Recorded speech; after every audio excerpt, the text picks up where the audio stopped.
Hello friends, मैं हूं योगेश दीवान और आप सभी का मेरे इस चैनल पीएससी क्रैकर पर स्वागत है। दोस्तों, आज हम देखेंगे 26 अप्रैल 2021 के कुछ बहुत ही महत्वपूर्ण करंट अफेयर्स, जो कि दोस्तों काफ़ी सारे कम्पिटिटिव एग्जाम्स के लिए बहुत ही महत्वपूर्ण हैं। तो चलिए दोस्तों, आज देखते हैं आज का लेक्चर। तो दोस्तों, यहाँ पर आप जो है दोस्तों पिक्चर में देख रहे हैं, ये हैं दोस्तों अमेरिका में अभी हाल ही में जो है associate attorney general of America चुनी गई हैं, जो कि दोस्तों भारत अमेरिकी हैं। तो इसके बारे में भी दोस्तों डिटेल से देख लेंगे। तो चलिए दोस्तों, स्टार्ट करते हैं आज का पहला क्वेश्चन। तो दोस्तों, यहाँ पर देखते हैं, प्रधानमंत्री नरेंद्र मोदी ने किस योजना के तहत ई प्रॉपर्टी कार्ड का वितरण शुरू किया है। तो दोस्तों, यहाँ पर हमारे पास ऑप्शंस हैं। ऑप्शन ए है प्रधानमंत्री जन धन योजना, जिसको बोलते हैं दोस्तों PMJDY। उसके बाद दोस्तों सेकंड है बी है प्रधानमंत्री मुद्रा योजना। सी है राष्ट्रीय ग्राम स्वराज अभियान अर्थात RGSA। और डी है दोस्तों गांवों का सर्वेक्षण और ग्रामीण क्षेत्रों में उन्नत प्रौद्योगिकी के साथ मानचित्रण अर्थात स्वामित्व। तो इसका राइट आंसर बताएंगे दोस्तों कि प्रधानमंत्री नरेंद्र मोदी ने किस योजना के तहत ई प्रॉपर्टी कार्ड का वितरण किया है। तो इसका राइट आंसर बताएंगे दोस्तों। तो इसका राइट आंसर देख लेते हैं। तो इसका राइट आंसर है दोस्तों ऑप्शन डी। तो दोस्तों, यहाँ पर क्या है, स्वामित्व अर्थात गाँवों का सर्वेक्षण और ग्रामीण क्षेत्रों में उन्नत प्रौद्योगिकी के साथ मानचित्रण। तो इसको डिटेल से देख लेते हैं दोस्तों। स्वामित्व, गांवों का सर्वेक्षण और ग्रामीण क्षेत्रों में उन्नत प्रौद्योगिकी के साथ मानचित्रण। प्रधानमंत्री नरेंद्र मोदी ने राष्ट्रीय पंचायती राज दिवस के अवसर पर ई प्रॉपर्टी कार्ड के वितरण का शुभारंभ किया है। ई प्रॉपर्टी कार्ड 4.09 लाख संपत्ति मालिकों को उनके ई प्रॉपर्टी कार्ड दिए गए, जो देश भर में कार्यान्वयन के लिए स्वामित्व योजना को लागू करने के लिए भी चिन्हित करेंगे। तो इस प्रकार से दोस्तों आप देख सकते हैं, इसके जरिए क्या है, ई प्रॉपर्टी कार्ड अर्थात 4.09 लाख संपत्ति मालिकों को उनके प्रॉपर्टी कार्ड दिए गए, जो कि देश भर में कार्यान्वयन के लिए स्वामित्व योजना को लागू करने के लिए भी क्या होंगे दोस्तों, चिन्हित करेंगे। तो इस प्रकार से दोस्तों बहुत ही इंपॉर्टेंट है। और आप जानते हैं दोस्तों ये कब लागू किया गया था। ये है दोस्तों राष्ट्रीय पंचायती राज दिवस, जो कि 24 अप्रैल को मनाया गया है। ठीक है दोस्तों, नेक्स्ट क्वेश्चन देखते हैं आज का हमारा। सेकंड है, प्रति वर्ष मनाया जाने वाला शांति के लिए बहुपक्षवाद और कूटनीति का अंतर्राष्ट्रीय दिवस कब मनाया जाता है। तो इसका ऑप्शंस हैं दोस्तों हमारे पास 24 अप्रैल, बी है 25 अप्रैल, सी है 23 अप्रैल और डी है 22 अप्रैल। तो इसका राइट आंसर बताएंगे दोस्तों कि प्रतिवर्ष मनाया जाने वाला शांति के लिए बहुपक्ष और कूटनीति का अंतर्राष्ट्रीय दिवस कब मनाया जाता है। तो इसका राइट आंसर देख लेते हैं। तो इसका राइट आंसर है दोस्तों हमारे पास ऑप्शन ए, जो है 24 अप्रैल को मनाया जाता है। तो देख सकते हैं दोस्तों इसके बारे में डिटेल से। 2019 से शांति के लिए अंतर्राष्ट्रीय बहुपक्षवाद और कूटनीति का अंतर्राष्ट्रीय दिवस 24 अप्रैल को मनाया जाता है। ठीक है, संयुक्त राष्ट्र महासभा द्वारा दिसंबर 2018 में दिन घोषित किया गया था। तो इसको भी याद रखेंगे दोस्तों, कभी कभार डायरेक्टली पूछा जाता है कि कब घोषित किया गया था। तो 2018 में जो है संयुक्त राष्ट्र महासभा द्वारा घोषित किया गया था। ठीक है, और 24 अप्रैल 2019 को पहली बार मनाया गया था। इस दिन को इस प्रकार से इसको भी याद रखेंगे दोस्तों, क्या है, 24 अप्रैल 2019 को पहली बार मनाया गया था। इस दिन का उद्देश्य शैक्षिक और सार्वजनिक जागरूकता बढ़ाने की गतिविधियों के साथ शांति के लिए बहुपक्षवाद और कूटनीति के लाभों के बारे में ज्ञान प्रसार करना है। तो इस प्रकार से दोस्तों बहुपक्षवाद और कूटनीति के लिए क्या है, लाभों के बारे में ज्ञान प्रसार करना है, अर्थात दोस्तों क्या है, ग्लोबलाइजेशन वर्ल्ड बनाना है। तो इसमें दोस्तों क्या है, सभी पक्षों को अपना जो है कूटनीति तरीके से बातचीत करके जो भी समाधान है उसको करने के लिए इसमें क्या है, ज्ञान का प्रसार करना है। इस प्रकार से दोस्तों काफ़ी इंपॉर्टेंट है। नेक्स्ट देखते हैं, थर्ड क्वेश्चन है, हाल ही में निम्नलिखित में से किस श्रेणी के तहत राष्ट्रीय पंचायत पुरस्कार 2021 दिए गए हैं। तो उन श्रेणियों को बताना दोस्तों किस श्रेणी के आधार पे जो है दिया गया था। तो दोस्तों ऑप्शन ए है दीनदयाल उपाध्याय पंचायत सशक्तिकरण पुरस्कार, बी है नानाजी देशमुख राष्ट्रीय गौरव ग्राम सभा पुरस्कार, सी है ग्राम पंचायत विकास योजना पुरस्कार और डी है उपरोक्त सभी। तो दोस्तों इसका राइट आंसर बताएंगे, हाल ही में निम्नलिखित में से किस श्रेणी के तहत राष्ट्रीय पंचायत पुरस्कार 2021 दिए गए हैं।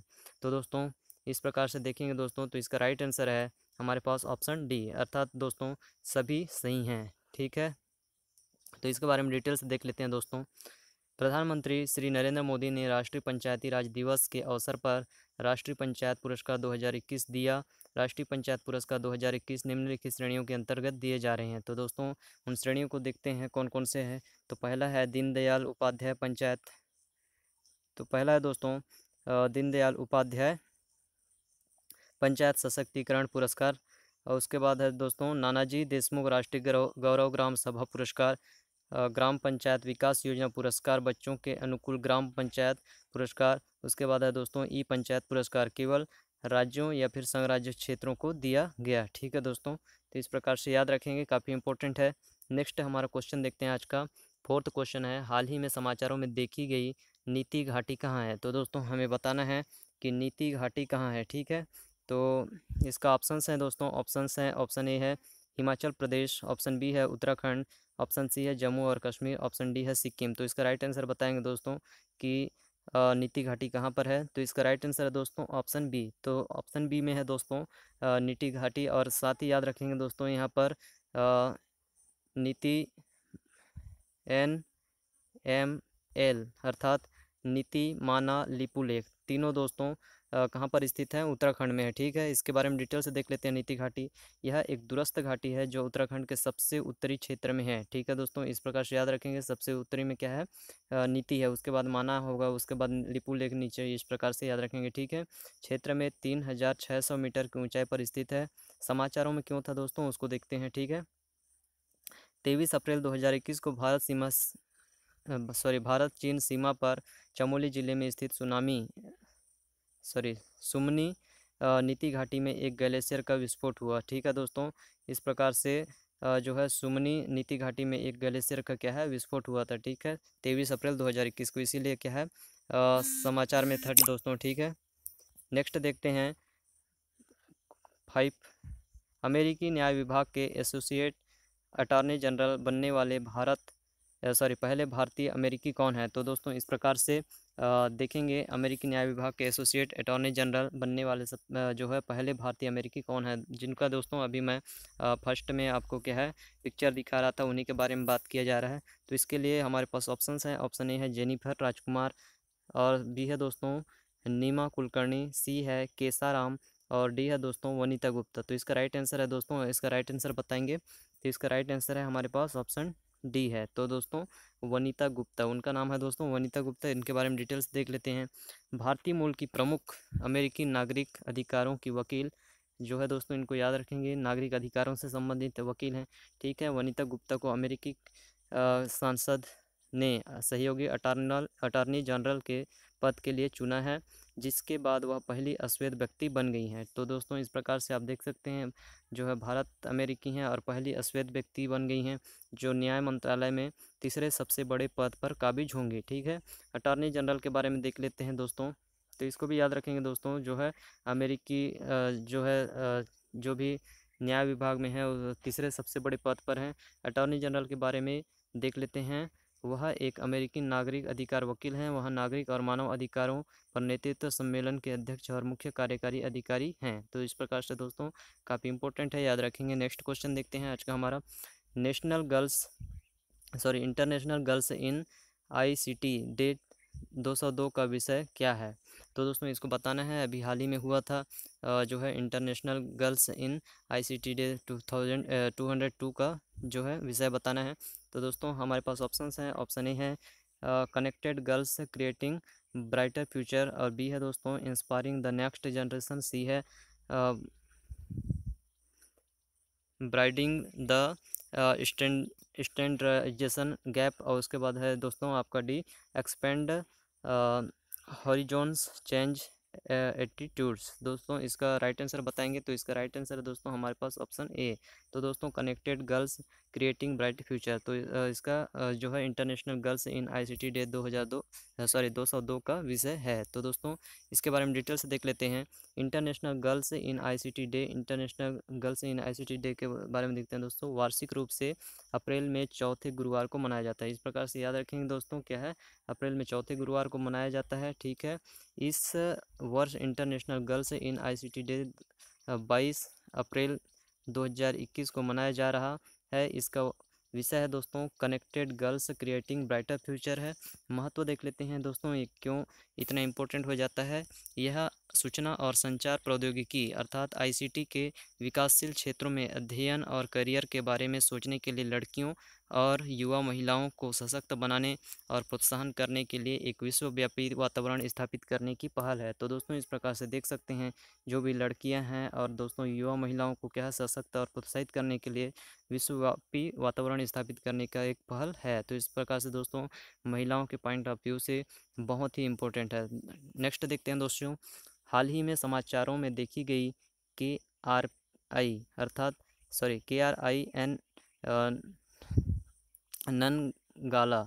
इस प्रकार से देखेंगे दोस्तों, क्या है हाल ही में समाचारों में देखी गई KRI ननगाला 402 एक डीजल इलेक्ट्रिक हमला पनडुब्बी खालिस्तान से संबंधित है। तो दोस्तों उस देश को बताना है, उस देश किस देश से रिलेटेड है KRI ननगाला, तो दोस्तों उसके बारे में बताना है। तो हमारे पास ऑप्शंस है, ऑप्शन ए है भारतीय नौसेना, बी है श्रीलंका नौसेना, सी है इंडोनेशियाई नौसेना, डी है बांग्लादेश नौसेना। तो दोस्तों इसका राइट आंसर बताएंगे, जो है हाल ही में समाचारों में था KRI ननगाला। तो दोस्तों ये था, ये इसका राइट आंसर है इंडोनेशिया नौसेना से जो है रिलेटेड एक हमला पनडुब्बी है। ठीक है दोस्तों, जो कि डीजल इलेक्ट्रिक है। इसके बारे में डिटेल से देख लेते हैं। KRI ननगाला 402 इंडोनेशियाई नौसेना की एक डीजल इलेक्ट्रिक हमले की पनडुब्बी है, जो 21 अप्रैल 2021 को बाली के उत्तर में एक SUT टारपीडो ड्रिल के दौरान 53 कर्मियों के साथ गहरे पानी में गायब हो गई थी। ठीक है दोस्तों, इस प्रकार से याद रखेंगे। समाचारों में क्यों था दोस्तों, भारतीय नौसेना ने अपनी पनडुब्बी KRI ननगाला के लिए खोज और बचाव प्रयासों में इंडोनेशियाई नौसेना का समर्थन करने के लिए विशाखापत्तनम से अपना जलमग्न बचाव पोत DSRV भेजा। ठीक है दोस्तों, इस प्रकार से बहुत ही इम्पोर्टेंट है दोस्तों, काफ़ी दुखद घटना था। ठीक है, तो इस प्रकार से याद रखेंगे। तो KRI ननगाला कहाँ से संबंधित है, तो इंडोनेशियाई नौसेना से है। ठीक है दोस्तों, नेक्स्ट हमारा क्वेश्चन देखते हैं। हाल ही में समाचारों में देखा गया काओलुन प्रायद्वीप कहाँ स्थित है। ठीक है दोस्तों, तो काओलुन प्रायद्वीप जो है दोस्तों अभी हाल ही में समाचारों में था, तो उसके बारे में बताएंगे वो कहाँ से रिलेटेड है। तो दोस्तों हमारे पास ऑप्शंस हैं, ऑप्शन ए है मकाऊ, ऑप्शन बी है शंघाई, ऑप्शन सी है हांगकांग, ऑप्शन डी है बीजिंग। तो दोस्तों ये जो है चाइना से रिलेटेड है, उसके आसपास जो भी स्वायत्त क्षेत्र हैं उनसे रिलेटेड है। तो इसका सही ऑप्शन बताना है, तो इसका राइट आंसर है दोस्तों, इसका राइट आंसर है ऑप्शन सी, हांगकांग से रिलेटेड है, जो कि काओलुन प्रायद्वीप। इसके बारे में डिटेल से देख लेते हैं। यह एक प्रायद्वीप है जो हांगकांग के क्षेत्र में मुख्य भूभाग का दक्षिणी भाग बनाता है, विक्टोरिया हार्बर के साथ और हांगकांग द्वीप की ओर मुख करता है। समाचारों में क्यों था, हांगकांग पश्चिम काओलुन प्रायद्वीप में एक साइट को मंजूरी देने के लिए तैयार है, जो मुख्य शहर में बीजिंग के राष्ट्रीय सुरक्षा कार्यालय को मुख्य भूमि के लिए हाई स्पीड रेलवे के करीब है। तो दोस्तों इस प्रकार से आसपास जो है हाई स्पीड रेलवे बनाने का कार्य चल रहा है। तो इस प्रकार से दोस्तों ये क्या है समाचार में था। ठीक है, जो कि मुख्य शहर बीजिंग के राष्ट्रीय सुरक्षा कार्यालय को मुख्य भूमि के लिए हाई स्पीड रेलवे के करीब है। ठीक है दोस्तों, इस प्रकार से याद रखेंगे। तो दोस्तों इस प्रकार से दोस्तों आज हमने टोटल 8 क्वेश्चन देखे हैं, जो कि दोस्तों एग्ज़ाम के पॉइंट ऑफ व्यू से बहुत ही महत्वपूर्ण है। और दोस्तों आई होप कि मेरा ये लेक्चर आप सभी को समझ में आया होगा दोस्तों। और इस प्रकार से दोस्तों अभी तक आपने मेरे इस चैनल को सब्सक्राइब नहीं किए हैं तो सब्सक्राइब कर लीजिएगा, ताकि मुझसे रिलेटेड इसी प्रकार के दोस्तों सभी करेंट अफेयर्स का अपडेट्स आपके पास टाइम टू टाइम आता रहे। और दोस्तों आप सभी को मेरे तरफ से थैंक यू, और दोस्तों आप सभी को मेरे तरफ से जय हिंद।